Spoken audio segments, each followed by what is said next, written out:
ГСП онлайн. Городские новости сейчас. Суббота, 10:00. Сосногорск. Лыжный стадион «Черемушки». Гонка «Утомленные снегом». Ее проводит известная сосногорская семья лыжников Трубиных. Идея состязаний. Участники выходят на старт в купальных костюмах, шортах, топиках и футболках. Мероприятие проводится уже 3-й год подряд.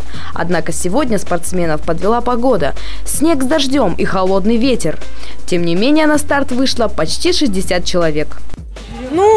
Я как истинный лыжник не считаю, что погода лыжнику помеха, поэтому мы выступаем в любую погоду. И главное, хорошее настроение. Нету солнышка, создадим его сами.